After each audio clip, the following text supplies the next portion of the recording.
That's fucking delightful. Just to get it across, it's a lovely header! A super Sunlun goal! Cirkin, Michu, in for Pritchard, for Cirkin again, it's a brilliant goal! It is simply sensational passing and movement football. Hello everyone and welcome to another episode of the Roker Report podcast in association with Sunlun Community Soup Kitchen. It's Gav back after Sunderland's win on the road at West Brom, joined by Chris once again. Hiya mate. Alright Gav. Yeah, I'm alright. Oh, more than alright. I'm still in shock. I don't know where to start with this one. I told you would win. I said 1-0. I never saw that though. A left back scoring twice.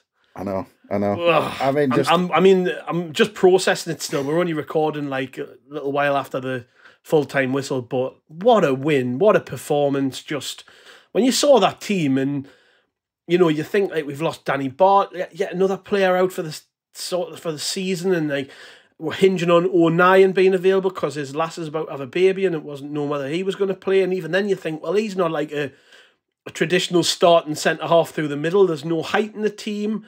And we've just put a team out there who went and just done what they're good at and played decent football, and actually more than decent at times, because the football for the second goal, which we'll come on to, obviously was amazing. And just like against a team, by the way, who hadn't lost at home since October, who are right up there in the playoff mix with us. And I said to you in the preview, all things considered, they need to get promoted a lot more than we do.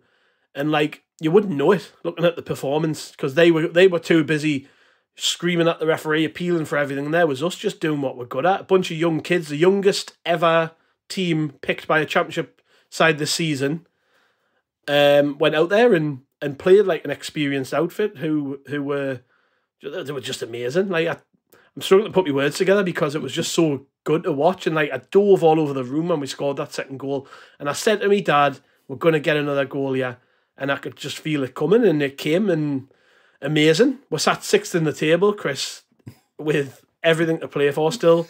Just what a week we've had. Like crazy. I mean, I was just listening to you there. I honestly don't know where to start. I mean, I'm trying to think, Gav. Aye. I'm trying to think, and you might be better having an example of this than me, but I can't think of a team, a Sunderland team, that I was as proud of, because even if you go back to the Reedy days when we ploughed the league, 105 points, it was kind of expected because we had some great players: Quinn, Phillips, Clark, Ray, Ball, Johnson. We had some brilliant players. This team, I mean, what was it? 22 years and 179 days, no centre halves. You know, not a recognised. You know, you could almost argue Gooch is playing kind of out of position as well. There's only Cirkin who's recognised in that back four as playing in what is probably his natural position.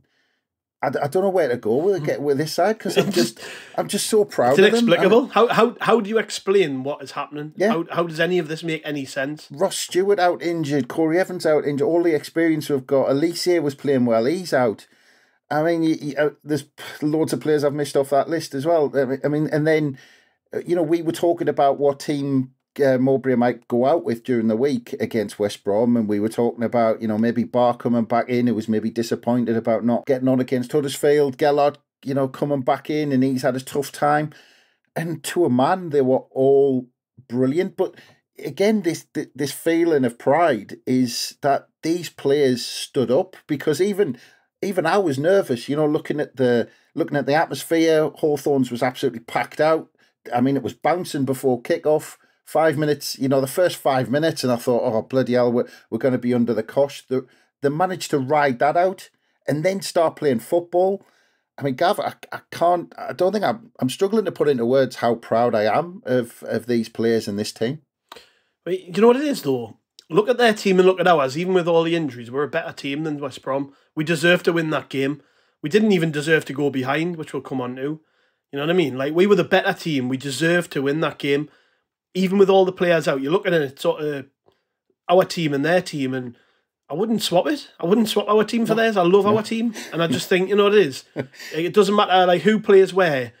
They just get it, don't they? And I was listening to Mowbray after the game, sort of, you know, it's even the media have cottoned on that he's playing it down a bit. And he doubled down on that. He just continued to play it down, didn't he, really? Yeah. But what he did say was that he didn't think that a team like this would be able to go and get a win like that because of the lack of experience. But to me, like even look like Lyndon Gooch, right?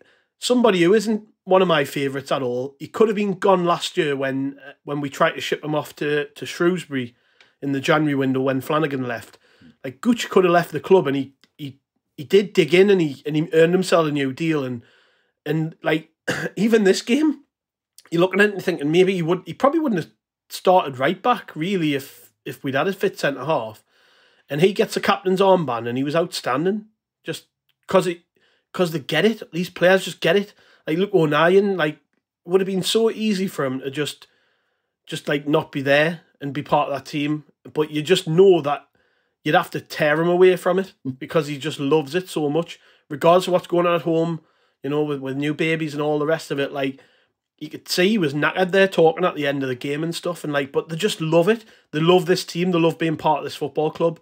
And because there's such a good environment, it doesn't matter who you put in what position, they're going to try. They're going to try their best. And that was what won us the game in the end. We wanted it more than they did, I think. You know, you watch the way we played up the pitch for the final goal. And to me, you're just watching a team of players who wanted it. The lads who came on, even though they hadn't started the game, made a difference. And it's just an amazing bunch of players. And I can't disagree with wanting it, because they obviously, you know, the 50-50 tackles, we were there, and, you know, challenge for the ball in the air, even though we're at a disadvantage. The amount of headers we won, I thought, was crazy considering the difference between the two sides. Scored from a header. And exactly. But, yeah. But what impressed me more than anything else, again, go back to I think, was it 22 years of age, 179 days, that was the average age of the team. It wasn't just, like you said, the determination, but it's staggering against a good West Brom side who were, you know, they've got a few injuries, but they're not as injury hit as we are. How much we controlled the game, and like when we got the ball down and passed it about. I mean, as you said, we were by far the better team, but it was all about control. We controlled the game. I mean, Tony Mowbray said this after the game as well. Controlled the game for long periods where we would just looked comfortable. And actually, I saw the interview with the West Brom manager Corcoran, and he said the same. He said that Sunderland were better with the ball, you know, in control of the ball and better in possession, and we looked more comfortable with the ball. And to think this team goes away from home to a tough place like West Brom, who haven't lost since October, and just to kind of swap them away and say, yeah, we're going to control the game, we're going to keep the ball. And it just goes to show like how good this squad of players are as footballers. Because to do that to a team like West Brom and control the game, 2-touch, 1-touch, and do that to a team like West Brom, I just think it's incredible. And I know you've picked out Lyndon Gooch, and we'll probably pick the whole 11 out one by one at some point later on. But the other one just in case I don't get a chance, the one I wanted to pick out was Ekwa, because you're talking third, fourth start in senior football, something like, I think it's his fourth start, maybe even third.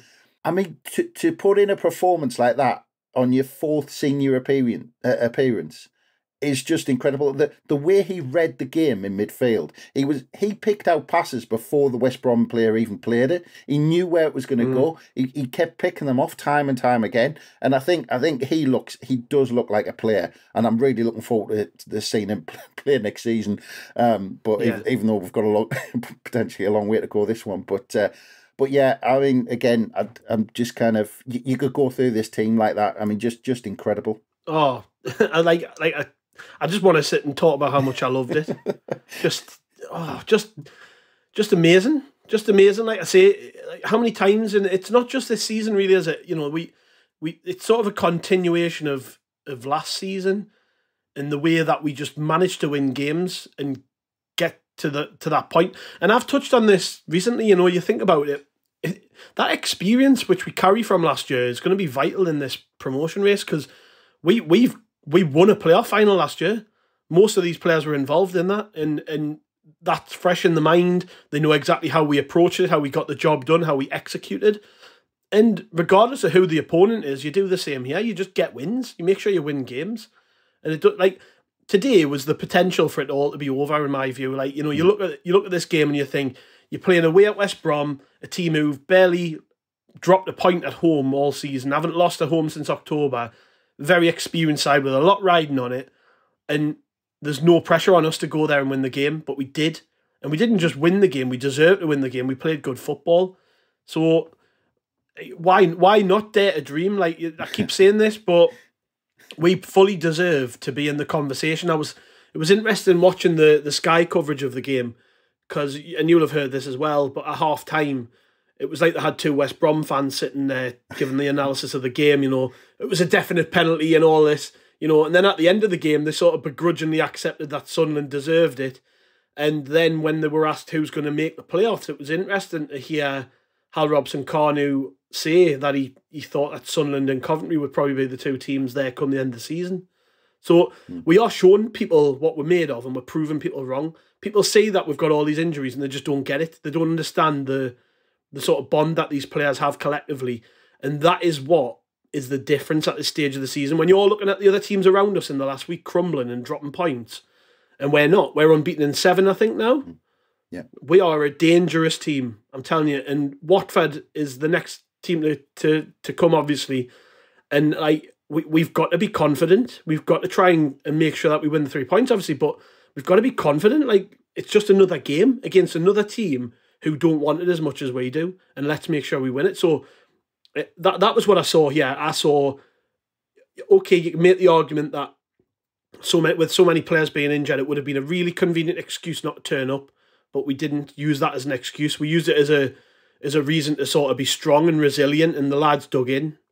And like I say, to be sat here 3 points better off, I never saw this coming. When me and you talked after last weekend's game, we were pretty much resigned to this being the end of the season and just seeing where it goes, and we couldn't have written what's happened in the last sort of 7 days. It's been mad. Yeah, well, it's like that in each result. Each result, I've thought, you know, as you said, 1 week it's been, oh, we're not going to make it, and then we pull off a result, and you think, right, it's back on, and then the result after, you think, oh, we're not going to quite get there, and then the next week you think it's back on. It's just been a roller coaster for a good few weeks now, and you think back to some of those kind of last gasp kind of points that we've dropped and things like that. But I mean, just going off, you mentioned last season. And I think at times, it's underestimated how much pressure some of these players were under at the end of last season to get us promoted. Because it was kind of, you know, fourth year in League One, potentially a fifth, and you know, there was this, you know, going into the playoffs, it was like Sunderland have to be promoted this time, and Sunderland have to do it this time because, you know, it's been too long and all this sort of stuff. Those players were under so much pressure to go to Sheffield Wednesday and then go to Wembley and win those games.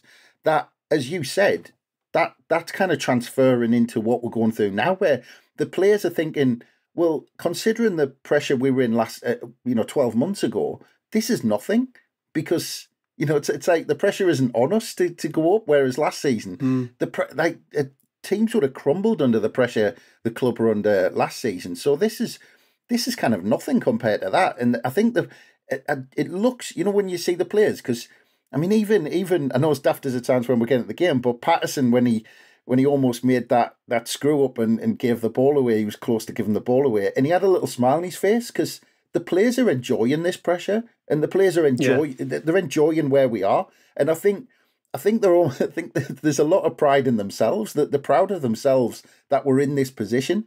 And I think that takes you a long way, because they're not feeling that pressure. And like I said, to go behind, and the West Brom crowd were up for it, you know, went into half time. How many sides would you have seen? The heads would have went down, went into half time. Oh, it's all over. We've gone in behind, come out second half, get steamrolled, 2-3-0. But this team didn't. They came out and won that second half. And actually, West Brom came out and played better in the second half, and we won that half 2-0. In this, you know, that we were that good, and we stood up to them. And all right, they had a couple of half chances here and there, but they weren't kind of getting chance after chance after chance. I mean, unless you count that series of about 6 or 7 blocks in 10 seconds that we did in the first 10 minutes of the second half. But I mean, just to be stood up and counted, to come out, puff their chests up, just say, yeah, we're going to stand up to you lot and we're going to turn it around? The stats are quite interesting to read. You know, as the away team to come away with 61% of the ball, it is staggering, really. Yeah. They had 19 shots, but you just mentioned that flurry of shots where we just seemed to block. It was 6 or 7 shots, so, you know, that probably boosts that slightly, but 13 shots from us, 6 of them on target, you know, 5 corners, 13 fouls each. I mean, it was a competitive game, but it was one we edged. You know, we were the better team. I think in the BBC match report, they even said that West Brom have to be honest and say that they were beaten by the better side. Sunderland were the better team on the day, and without a doubt, in my opinion. But we'll just go back to the teams, because in the preview we were both sort of set on Anderson coming in. Like, I was especially with Bart being missing and the potential for O'Neill not being involved. I thought, well, Joe Anderson's going to start, but we went with a back four, really. You know, you had Patterson and goal, and then you had Cirkin, O'Neill and Hume playing centre-half again, who's filled it. I mean, this is a proper patchwork team. Gooch is by no means a championship standard right-back. Definitely played like one in this game. Hume and O'Neill playing centre-half is the most, you know, patched-up pair we could have put together, really. But it worked. Cirkin obviously playing left-back gets 2 goals. You couldn't write it, really. Neil and Ekwa in the middle. He could have went with Michu, but he didn't. He went with Ekwa, I presume for his height and his strength, just because we were lacking that all around the rest of the pitch. Ahmad on the right, Clark on the left, Bar just playing off Gelhardt. Any other shocks, really? I know I've mentioned Anderson. Were you shocked by that? Because I'll be honest, at 2, I was going to say 2 o'clock. At 11, when I seen the teams, I was shocked, not to say Joe Anderson, if I'm honest. No, well, I think we said during the week, I said Hume would probably move into centre half, but it would all depend on the situation of Luke O'Neill, which we didn't know about. But I don't think anybody saw him driving down to get there at 3 a.m. or whatever time he arrived at the hotel. Yeah. I don't think, probably even his teammates didn't probably see that coming. They were all probably fast asleep and just saw him first thing this morning and thought, what are you doing here? The one that we did, and actually just going back to that midfield, actually with Ekwa and Neil, I did say that even if Michu was fit, I thought he'd go with Ekwa just because he did against Cardiff, and he did, I think he did at Burnley as well, didn't he? Or did he? Well, he went with Cardiff and Norwich. I think he went with Ekwa as well. So yeah, I thought he'd go with Ekwa in the middle. The one that surprised me was, because we were talking about would he go with Bar or Gelhardt, and he went with them both, and Pritchard came out and Roberts came out. That wasn't really one I was seeing coming. I thought it would be Bar or Gelhardt and Pritchard kind of playing with one of those two. But I mean, tip your hat with Mowbray. I mean, look at the bench. I mean, Michu, Pritchard, Roberts. I mean, how many people would have had those 3 in the starting lineup? And he went with the young lads. He went with Ekwa, he went with Bar, and he went with Gelhardt. And you know, all of them kind of paid him back in spades. Yeah, they did. And like I say, I don't think it matters who we put where. They're just going to do a job. And at this stage, I told you need players to come out and do a job. But they lined up rather predictably. They sort of matched us up in terms of shape. And I think I said to you on the preview, like we'd have to make sure we were involved in the midfield battle. We got stuck in, and we did. To be fair, like I say, they all worked hard. They all got stuck in, and I thought Daniel had a cracking game. I thought Ekwa had a cracking game, like you've just said. I mean, I could go right through the team, but ultimately, it was a cracking performance, and you know, every player did that bit. But the start of the game, to be fair, I thought West Brom. You mentioned about the crowd being up for it and it being full, and you could tell that they recognised that, because they came flying out the blocks for sort of 5-10 minutes. But we rode through it, didn't we? We did what we tend to do, and we dug in. You know, you're expecting one to flick off and go in, and maybe, you know, go behind early, but no, we just put our bodies on the line. That's something that Luke O'Neill referred to in his post-match interview with Sky, talking about sort of the lads throwing themselves at every ball. It was like that from the first minute for us, and it set the tone, didn't it? Because it wasn't like we sometimes do at home, where we sometimes come out very slowly, and that side of the game's missing.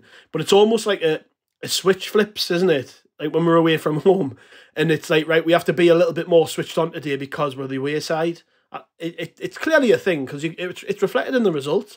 We are much better away from home, and it's all down to concentration. Me and you talk about this every single time we do a podcast, about the way we switch off when we concede goals, and like it just feels to me, away from home, we don't do that as much. We seem to stay switched on, and like I say, first sort of 10, 15 minutes, it was West Brom, but we did enough, didn't we? Yeah, well, you're absolutely right. And actually what you said during the week was true, because I remember during the week you said about West Brom that when they played us at our place, they did us out wide, and they were really dangerous when they got the ball wide. First 5 minutes, what they were constantly trying to get the ball in behind the fullback, and they did a couple of times first couple of minutes, and they got the ball in, got some dangerous crosses in.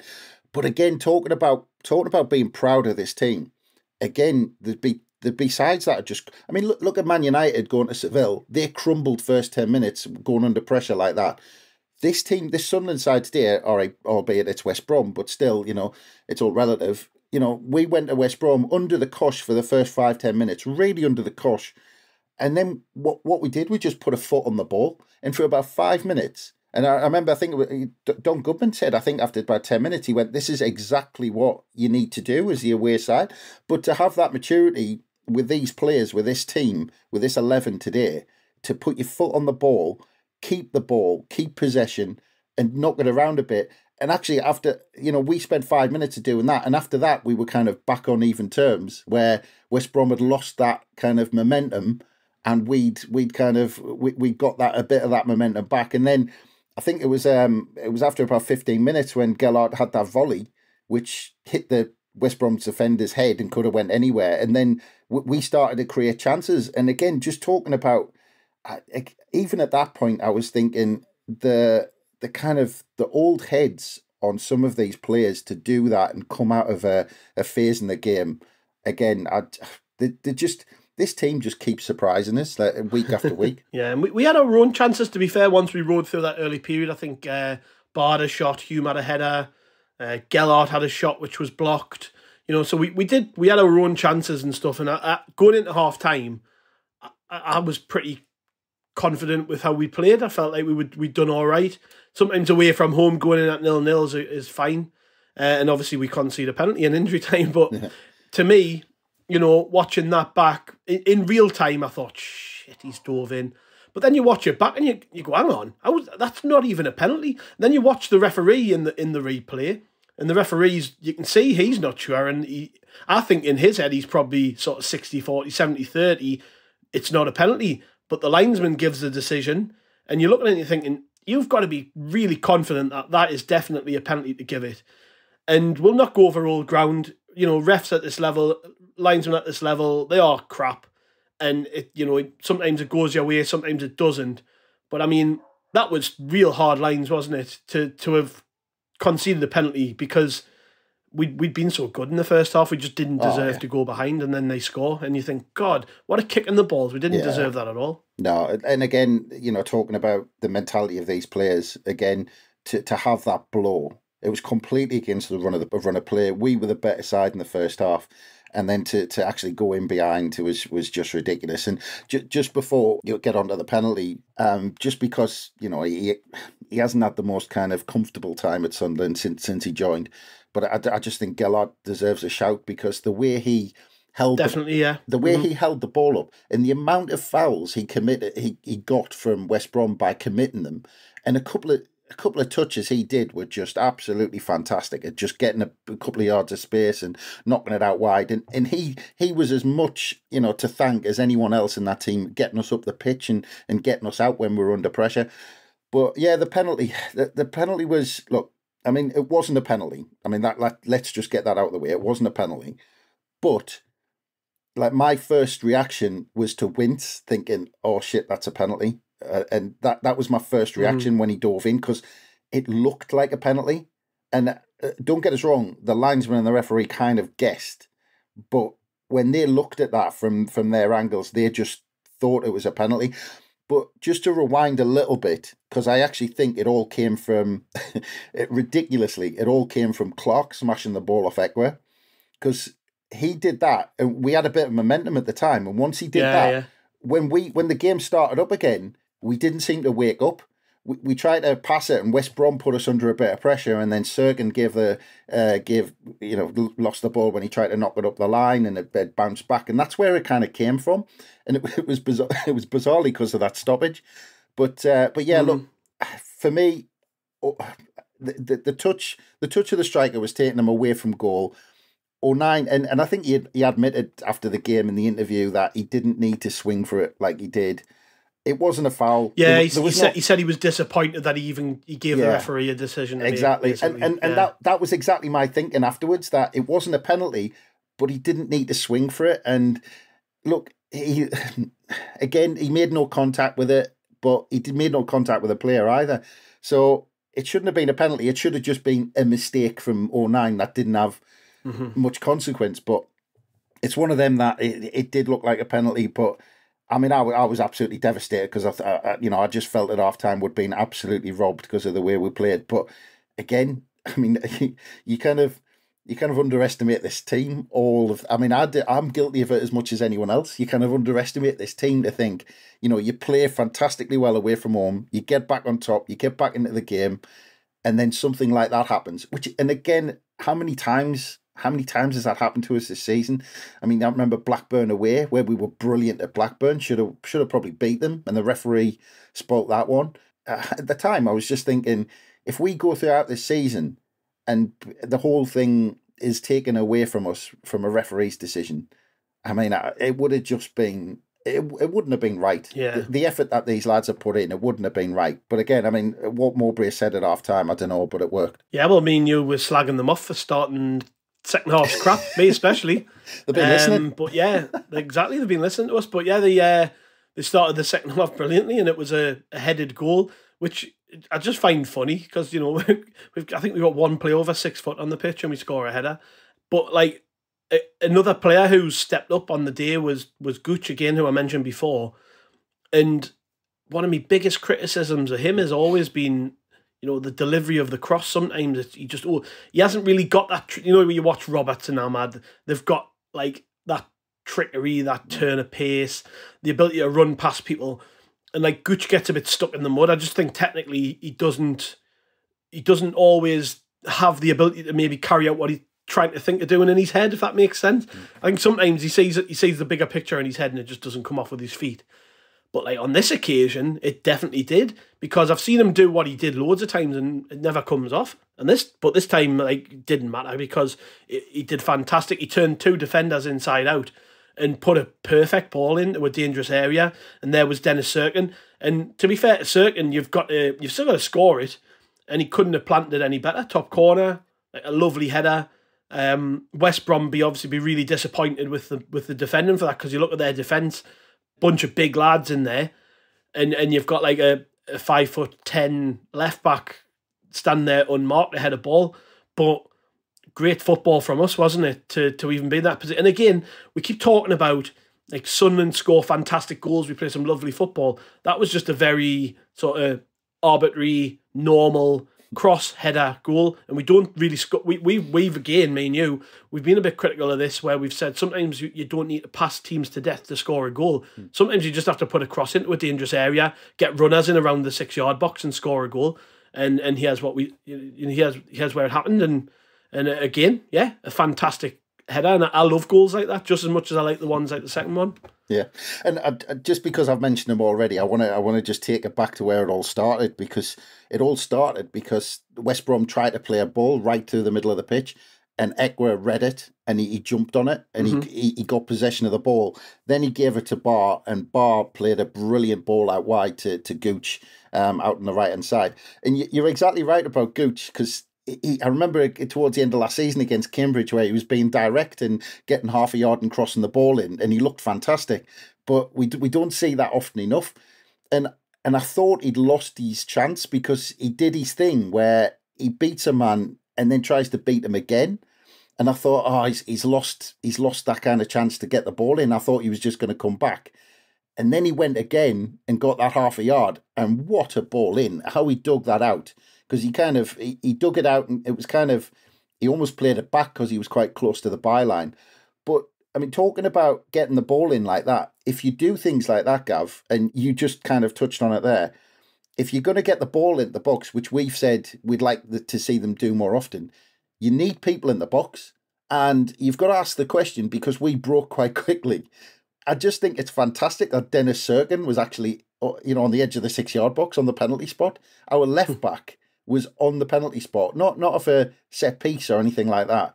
He clearly ran on the left-hand side and it ran into the box and then won a header, on the penalty spot and stuck it in the top corner. I mean, just to say that that's our left back. I mean, it's funny because I got to tell I mean, we're talking during the Mags game. I haven't got a clue what the score is now, but I had a text message from a mate who's a Spurs season ticket holder, and he says, "Can we have him back?"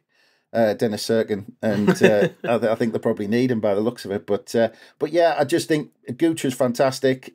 I'd like to see that more often from Gooch. Brilliant. And then, like I said, left back in the penalty area. I think that tells you a lot about this team.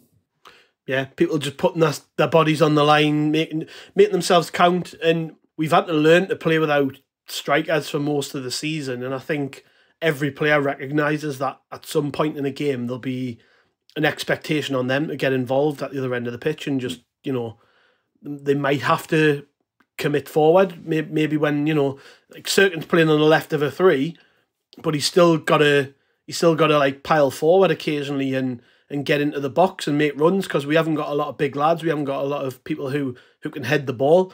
And yeah, it's just with this team and everybody knowing their job, and everybody knowing that the lads around them are going to work hard and sort of cover for them. So, if Cirkin wants to get forward, then there's going to be somebody covering in behind. And they all get each other, don't they? There's a real sort of chemistry there with these players. And it does allow players like Dennis Cirkin to be a goal threat, because, there'll be occasions in the game, like I say, when he just thinks, well, I'm just going to get forward here and I'm going to put myself into a dangerous position. And we've seen it with like Elise this season. We've seen it with Danny Bart this season. O'Nien. We do encourage defenders to get involved at the other end. So yeah, I mean, a fantastic way to respond to going behind at half time. And then as the half carried on, to me, we were the better team. I think even the commentators acknowledged it. They'd said that Sunderland were the more settled of the two sides. I think, we played some fantastic stuff, just sort of passing it through them, but without ever really stinging the goalkeeper's hands enough, really. Palmer in goal for West Brom, although we had most of the ball and we were the more threatening. If I was going to be critical, it would be that we didn't make them work enough, because when it came down to it, obviously we found the winner, but I would have been disappointed, I think, if it had been ones each, because for all the good play, there wasn't enough. So there weren't enough players piling in and trying shots from the edge of the box, or we were passing, but there wasn't enough. There wasn't anybody standing there going, come on, then let's commit a bit. And when we did have shots, they were just whispering wide of the post. I think Clark had a couple, Ahmad had a couple. So, it was one of them, really. We were pushing. And the goal that we got, now, this week, the EFL announced their contenders for the goal of the season, and there wasn't a single goal from Sunderland in that list. And it's the only time I've ever been bothered about anything like that, because I've watched my team every week score goals worthy of being on any list. And this was another one. I think it was Don Goodman on commentary. He said that he was there for the Redden one. He saw the one against Hull, and he went, this one's right up there. And I think it was 16 passes from back to front before we scored. Cirkin scored the goal, and it was a sort of toe punt / edge of the boot with his left foot, banging to the top of the net. But the move itself was just lush. It was the type of football that we've become accustomed to with this team. Back to front, pass. Everybody understanding each other. Some nice little flicks. Pritchard's in particular in that move was great to set us away. All the subs involved as well. The lads who came off the bench, Michu, Roberts and Pritchard, all involved in the goal. And Cirkin finishes it off, and I ran out of words. Like, that goal was amazing. And the scenes in the away end, fans diving over each other to celebrate, all the players celebrating in front of the away end. It was at that end of the pitch. The place went ballistic, and you're just watching it. It's like, there's a really good feeling at the minute, and that kind of encapsulated everything for me. Yeah, I mean, just before we get on the goal, because I've got plenty to say on the goal, but just about that, because you talked about that second half, and you were right. I mean, talking about, there was a kind of clear difference between the two sides, how controlled we were. and they're almost kind of, in terms of their attacking play, kind of that there was a touch of desperation about West Brom, how they were trying to just throw the ball into the box and win it, and kind of win it, win the second balls and things like that. But we only had kind of probably about a 5-minute wobble just after the substitutions, just after Michun Roberts came on, where I think we gave the ball away 3 or 4 times in our own half. And but again, the good thing about this team, they didn't let it affect them. They kept doing what they were doing. They kept playing football, and they didn't think, oh well, we're getting worried because we're going to give the ball away again. They just thought, right, well, we've made a few mistakes. Just keep doing what we're doing. We know what we're good at. And then about 15 minutes to go, because you were talking about chances, that's when we had that counter-attack when Lyndon Gooch, when we won the ball in the centre circle, Lyndon Gooch ran forward. He had options either side.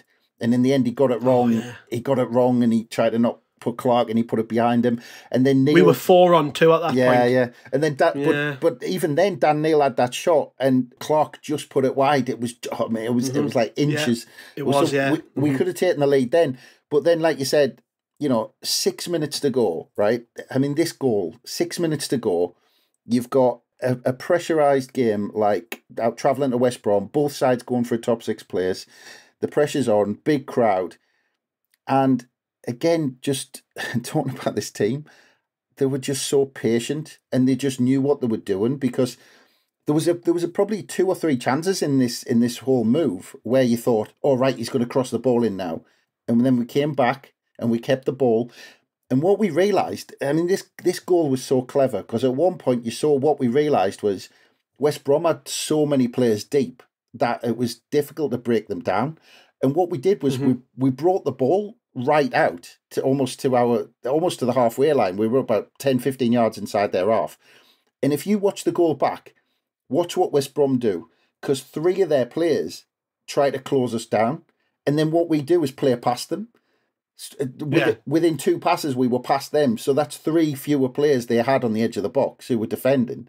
And then we were quick. So Cirkin played the ball in. I think you watch Cirkin's run. He gave the ball inside, and there was 2 passes before he got it back, but he kept running on the outside, and then kind of curved his run into the box, because he knew that how we play the ball, he's going to get it if he gets into a good position in space in the box. And then he's finished. It was all just kind of natural because they're good footballers. But I just thought it was genius how we drew West Brom out and then just went quickly. As soon as they came out, we used that space, and Cirkin saw it because he kind of charged into it. And again, just what a goal! And I mean, you can go back to Peter Reid for the football we played under Peter Reid, which was unbelievable. But they had, at the time, Peter Reid had players who should have never been playing at this level. This is a bunch of young players who were just starting out their careers in football. And like I think I mentioned, I can't remember whether it was an editorial or a podcast the other week, but I think like I when I worked out, like 12 or 13 of these players have never played at this level before this season.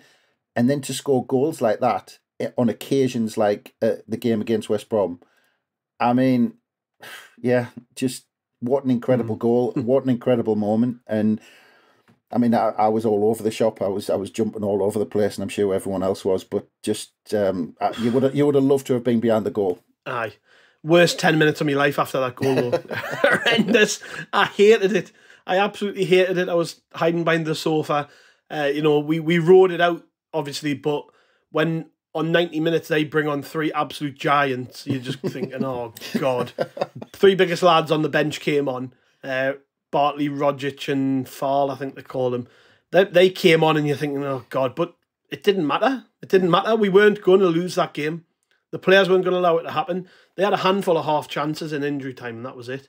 There was nothing really that made us too worried. And you look at it and it was interesting because you had one team who were desperate, who didn't have a game plan. Let's say 90th minute, you just throw 3 giants on. That is a last throw of the dice. Don't really know what we're doing. We're just trying to get a goal type decision. And then you've got us. We were just so controlled and calm, and we knew everything that we were doing, and we defended brilliantly, and we deserved to win it. And the full-time whistle went. And I don't think anybody watching that game, not even the 2 biased pundits in the studio, could could admit that Sunderland didn't deserve to win that game. And we became the first team, like I said earlier, first team to win at the Hawthorns since October. That in itself is a feat because they've been brilliant since this manager came in. And to me, there's just such I've felt this before. That season when we got promoted under Roy Keane, it wasn't like we were coasting top of the league all the way at the end of the season. We had to really fight from underneath to get to where we wanted to be. And I just feel, and it was a bit like that last season, you know, winning all the time under Alex Neil last year, but not really getting anywhere because everyone else around us was winning. Like we just stayed unbeaten for something like 15, 16 games, and we never really moved in the position in the table because all the teams around us were winning. So we were fighting from underneath. And this just feels the same to me. I just feel like there's just, I'm not saying we're going to get promoted, and I'm not saying it's going to happen, but like it does feel like that sort of thing is bubbling, and it does sort of feel like I can't commit to saying it, but it just feels right, doesn't it? Yeah. It's not like we're not like, if you look at the league table, right, and you look at the teams around us, and you see like we're obviously 6th, Coventry are on a good run. But below us, Millwall, Blackburn, West Brom, Preston, Norwich, Swansea, they've all dropped points. They're all in weird form. We're unbeaten in 7. It just feels right to me. It just feels so right. And I'm praying that results continue to go our way, because I think you know, if we can get to that game against Watford at the weekend, and you know, in the Championship, obviously there's a couple of midweek games which we've obviously got to take note of. Luton and Borough is pointless. They're both in the playoffs anyways. That's sort of a fight for 3rd and 4th, isn't it? But then you look at the others. Blackburn have got Burnley, and Burnley not beating QPR at the weekend probably does us a bit of a favour, really, because if they win that game, and it's a local derby and they hate each other, but if they win that game, they win the league. So there's a lot still hinging on that for Burnley. And Sheffield United play the same day against West Brom. Sheffield United obviously going into that game thinking we have to win to still have a chance of winning the league. I think Sheffield United can actually get promoted on that game, can't they? So, you know, Sheffield United and Burnley could do us a favour. And then you look to the games before we play. Millwall have got Blackpool away. I don't know really, you know, is that a difficult game still with Blackpool fighting it out down the bottom? They've won 2 of the last 3. Blackpool need a win to give themselves half a chance of staying up. That's a tough game for Millwall to go there on a Friday night in front of the TV cameras. You know, so then you're looking at all that and you're thinking, God, going into that game on Saturday, if results go our way, just the feeling that we've got at the minute, you know, it's all set up to be such a really, really good couple of days for us again. And I imagine like people listening to this and the players and everybody are just so positive. And we said this the other day, didn't we? Me and you. You know, if the season ended right now, would be ecstatic with how we've done. Just an amazing season, but it isn't over yet. That's the important thing. But you're already talking about the other results and the other games. I just think we'll come back to something I've said just about the individual games, but it's about us. You know, we take 6 points from these games, and because everyone's playing each other, and then you were talking about the form as well. Blackburn haven't won in the last 5. And I actually fancied Blackburn for one of the playoff spots, to be honest, a few weeks back. I thought they'd be up there because they had games in hand and all that sort of stuff. But you know, looking at the form book, you know, we're up there, and it's about us. You know, if we get 6 points, we're going to end on 71 points, and because everyone's playing each other, that's gonna be a playoff place. It's as simple as that. So it's about us. It's about what we do, and in some ways, because of the home away difference that we've got, I'm actually more concerned about the Watford game than I am the Preston game, because I just, you know, the emphasis is on us at home to come out, and I just think we're suited to going at Preston and getting a result. Rather, if we get a result against Watford, I'm going to be so confident then of going to Preston and pulling it off and getting a result. But it's all about us. I mean, I'm just going to kind of forget about the other games, because I think with the mix of the games, everybody playing each other, that 6 points will see us finish in the top 6, which, again, 2 games left is just, it's an incredible achievement, and we shouldn't underestimate it. And it's easy to go back to points we've dropped and all this sort of stuff, because, again, just to go back again, I didn't kind of come back on you with the last 10 minutes. How many times have we talked about game management this season? And to do it in this setting, and not just to pull it off by luck or whatever. We didn't pull it off by luck. When we got the ball clear, we held it up. We kind of kept the ball well. We put it in the corner for a bit. I actually wasn't, I mean, don't get us wrong, I was nervous. I was pacing all around the room, but I wasn't kind of, it wasn't kind of edge of the seat stuff where West Brom were looking like they were going to score and it was just by luck that we got through. It wasn't. I thought we defended really well. And if we've got that kind of game management going into the last couple of games of the season and we can pull this off, I mean, I just don't think we should underestimate how big an achievement it is to just be in this position. But if we pull it off, I mean, I think Don Goodman was talking about, was it 3 out of the last 4 years, the side who's gone up out the playoffs has been relegated?